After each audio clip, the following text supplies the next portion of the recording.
వేరు ఇది వేరు. గూగుల్ డేటా సెంటర్ వస్తే గూగులోడు చూసుకుంటాడు. లేకపోతే దానికి దీనికి సంబంధం లేదు. ఇప్పుడు ఆ దిశగా వీళ్ళేం అడుగులు వేయట్లేదు. ఎందుకంటే అయన్నీ పూర్తవ్వాలా. ఆ సెట్ అయ్యేటప్పటికి 2, 3 ఏళ్ళు పడతది అదంతా గూడా. ఇప్పుడు వీళ్ళు చేస్తున్నటువంటి ప్రయత్నం ఏంటంటే ఇప్పుడు అమరావతి మీరు ఎంత చేసినా ఇప్పటికిప్పుడు ఒక అద్భుత స్వర్గాన్ని చూపించలేరు.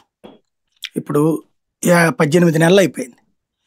ఈ ఈ సీజన్‌లో ఇప్పుడు బిగిన్ చేస్తే మొన్న వరల్డ్ బ్యాంక్ వోళ్ళు 1100 కోట్లో ఏమో రిలీజ్ చేశారు.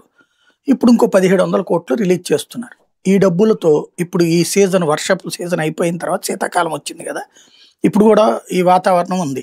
ఈ ప్రాబ్లమ్ సాల్వ్ అయిపోయి చలికాలం బిగిన్ అయ్యాక ఈ కాలవలు పనిచేస్తారు. కొండవీటి వాగు, పాలవాగు ఈ వాటర్‌ని తీసుకెళ్ళి అక్కడ కృష్ణా నదిలో కలపడానికి అనుగుణమైనటువంటిది. లేదంటే ఏదో 4, 5 చోట్లన రిజర్వాయర్ లాగా పెట్టి చేస్తామంటున్నారు గదా! ఆ పనులు చేస్తారు. ఇయన్నీ పూర్తయ్యేటప్పటికి నెక్స్ట్ సీజన్ అయిపోతుంది. మళ్ళీ వర్షాకాలం వస్తుంది. ఇదంతా అవుతుంది.